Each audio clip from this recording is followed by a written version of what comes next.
Possessing a bizarre ability that lets him eat and absorb absolutely anything, Jin is almost never intimidated by any species of monster, even if they are descendants of two demon kings. As long as he can swallow them, he can turn them all into nourishment for his own body. He devours them whole, then steals every ounce of power their species naturally possesses. After that, those powers are converted into one-of-a-kind skills. Deep inside the main character burns a fierce desire to become the strongest living creature. So, what kind of journey is waiting ahead for this young man? Everyone is born with at least one ability, and the main character is no exception. He can freely eat anything he wants. With this strange ability, he tried every method he could think of. In the end, the main character succeeded, and thanks to that he became a notorious poacher in Africa. While he was cleaning his gun, Panic called him with a new assignment. General Lightning wanted to capture Godzilla alive. Panic was originally the main character's partner. He had been ordered to act as the middleman between Julio Aventura and the Vietnamese General Lightning. Hearing that, Jin immediately wondered whether the general wanted Godzilla's entire body. But Panic replied that he only needed their heads and hands. The minimum number had to be at least 2. Hearing that, Jin understood the plan. General Lightning wanted to use Zilla heads as decorations and their hands as ashtrays. That meant Jin had to take down at least 2 of them to gather enough heads. After thinking it over, the main character agreed that the 2 of them would set out the next day. When Panic heard that, he accepted with a smile full of hidden meaning. Then he quickly said goodbye to Jin. Hunting Godzilla was not simple at all, because aside from Jin, countless other forces were also targeting them. From outlaw hunters making money off the rich to armed anti-poaching units, these people were completely different from amateur, unprofessional hunters. They were armed to the teeth with all kinds of weapons. If Jin ran into them, running was the smartest move. While traveling with Panic, Jin suddenly realized that something about him felt off. Just as the main character was about to question him, Panic immediately raised his voice and cut him off, even speaking Korean instead of his usual English. Jin became extremely suspicious. At this point, Panic no longer bothered to hide it. The time had come. He pulled out a pair of handcuffs while explaining everything to Jin.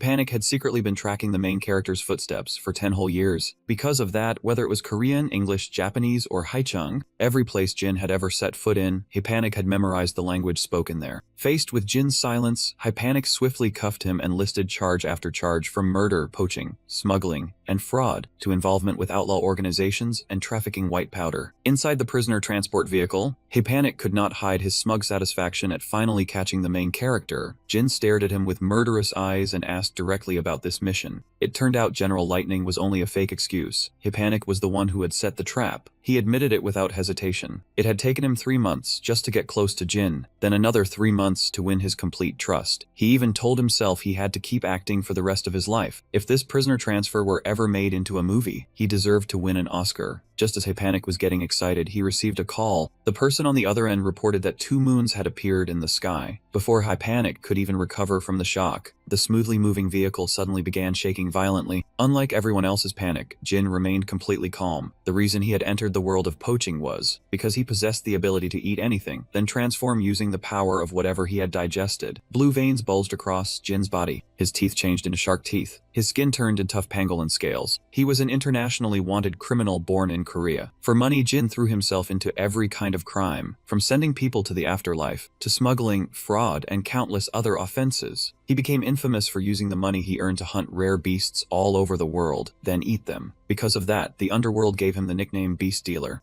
Panic and his lackeys in the car instantly went pale when they saw Jin's grotesque form after that horrifying transformation. The whole group trembled, yet they still forced their voices steady and tried to threaten the protagonist, hoping to hide the terror surging inside them. Cornered, they had no choice but to pull out the weapons hidden on their bodies, trying to finish him off right there. But with a single swipe of his claws, he tore them all apart and ended their lives in an instant. No one understood why this young man had devoured countless beasts, then slid into becoming a notorious poacher who had been eating animals for years. His blood-red eyes bore down on Panic, and he coldly asked if the man had any last words before he died. Panic was sweating buckets as he stared at the massive body in front of him, but he still stubbornly cursed him as a damn monster, and of course, his ending was anything but pretty. In the blink of an eye, the protagonist sent him straight to the afterlife. The driver heard a strange noise behind him and grew suspicious, but before he could say a word, that enormous hand had already grabbed him, and naturally, this guy's ending was not a happy one either. The car lost control and slammed straight into a tree, taking severe damage on the spot. He stepped out of the car in tattered clothes, his entire body stained with crimson blood. When he lifted his eyes toward the sky, The young man froze when he saw two moons hanging side by side high above him. He immediately understood that he had been brought somewhere that did not belong to Earth, a completely unfamiliar otherworld. In this land, countless creatures possessed mysterious skills within their bodies. They were collectively known by one name, monsters. Some monsters had forms similar to animals found on Earth. From buffaloes and snails to dragons, he closed the book and looked down with interest at the creature lying at his feet. He quickly transformed, dealt with it in an instant, and resolved to rise as the strongest being in this otherworld. Memories rushed back, and he recalled the moment his own teammate stabbed him in the back. Then he was captured and escorted away by international police. But the scene that appeared before him after he stepped out of the prisoner transport was two moons hanging in the same sky, and the young man instantly realized this was no longer Earth. He thought to himself that being thrown into this place might not be so bad after all, because Panic had once exposed a whole string of his crimes, and because of that chain of sins, the protagonist was hunted relentlessly by Giulio Ventura, the United Nations, the police, and all kinds of other organizations. So here, the young man might finally get a little peace. While he was lost in thought, he suddenly noticed that a pack of wolves had silently surrounded him. He could not help but let out a curse. He had assumed wild beasts were smart enough to know which enemies they should avoid, but apparently that was not the case. The young man's razor-sharp gaze locked onto the fiercest-looking wolf in the pack. He realized at once that it was the leader commanding the entire pack. The alpha wolf immediately growled, signaling its kin to rush in and attack the protagonist all at once. Even so, he did not panic at the wolf's speed. In a flash, he transformed, his head becoming that of a ferocious tiger while his body took on the shape of a wolf. The wolves, so vicious just a moment earlier, saw this bizarre sight and instantly lost their nerve, their legs all veering off in different directions. Even the alpha wolf was left gaping in shock. They intended to let him go, but this young man was not that generous, and in a blink his body shifted behind the alpha. In the very next instant, the wolf leader was mercilessly taken down by the protagonist. Its fangs flew from its jaws, and blood splattered across the ground. When the remaining wolves saw their leader fall, their earlier momentum vanished completely. They tucked their tails and bolted for their lives. This became his first meal in the otherworld. He tried to use the tiger's sharp teeth to tear apart the prey, but it did not work, and seeing that, the young man immediately turned into a hippopotamus to deal with the stubborn meal. After eating his fill, the protagonist began to ponder the strange things about this land. He had to borrow a hippo's jaws just to peel off the wolf's hide, and if he wanted to eat its meat, he had no choice but to form shark teeth. This was clearly not ordinary animal hide. He grew even more puzzled by how terrified the wolves were of his roar, since science showed that a roar could make muscles tremble and lock up. But when this young man roared, the wolves immediately froze in place, whereas under normal circumstances, predators like wolves should only be startled for a brief moment when hearing a roar. Jin hesitated for a moment, his gaze lifting toward the two moons hanging in the unfamiliar sky. This was clearly another otherworld entirely, so would anything the main character knew from Earth still be useful here? During the full week he spent in this fantasy forest, he hunted and absorbed countless strange creatures hidden deep among the trees, from a gigantic bear with forelegs as thick as temple pillars, to a snake with unknown venom, and even a deer with antlers as sharp as blades. Most of the monsters here resembled animals from Earth, except for a few bizarre traits unique to each one. He continued the hunt, guessing that this place might have some kind of technology, or a system, completely different from anything he knew, and the answer would be waiting somewhere along this journey. After transforming, the young man quickly discovered traces of humans nearby. He wanted to squeeze more information out of that stranger. He reached out with his enormous hand, trying to call the other person closer. The ability to copy a body part from something he had absorbed was not actually that overpowered. It had clear limits. If he wanted to transform, it had to be the same type of body part. The main character could turn his hand into a bear claw, but he could not turn it into a crocodile jaw. He also could not use body parts from species like lobsters, because their body structures were far too different from humans. On top of that, he could not stack multiple body parts at the same time. Since he was borrowing a hawk's head, there was no way he could speak human language. As for the man he had just touched, the moment he saw this grotesque body, he panicked and let out a shrill scream. He scrambled away from the main character in terror, babbling in some strange language as he ran, but he did not manage to escape. The deer with razor-sharp antlers that Jin had just transformed into quickly pierced straight through him, ending his life. After clearing the obstacle, the deer stretched its legs and vanished into the distance. He returned to his original form and stood there in silence, staring at the man lying motionless as blood spread across the ground. With his last breath, the man uttered a sentence in a language the main character could not understand at all. He could not save him, and honestly, he had no real reason to save him either. He badly needed information about this world, but because of the language barrier, reviving the man would be pointless. Instead, he came up with another method. Taking information from a dead man turned out to be much much easier. With his absorption ability, the main character could swallow the man's entire brain and receive all of his memories. He successfully grasped the language of this world. Thanks to the man's death, he even picked up an unexpected prize. It was an illustrated monster guide that the man had been carrying with him. For example, an adult golden dire wolf was 2 meters long, weighed about 120 kilograms, and possessed a powerful tearing bite and a fearsome roar. Thanks to the book, this young man gained a clear understanding of the monsters here, and how this fantasy world functioned, achieving something he had never managed back on Earth. 1 month later, the main character was still relentlessly pushing forward on his leveling journey. He stared at Zhou's head, absorbed in studying the regeneration ability of this species. Zhou could restore its brain in only a month, even after being torn into 100 pieces.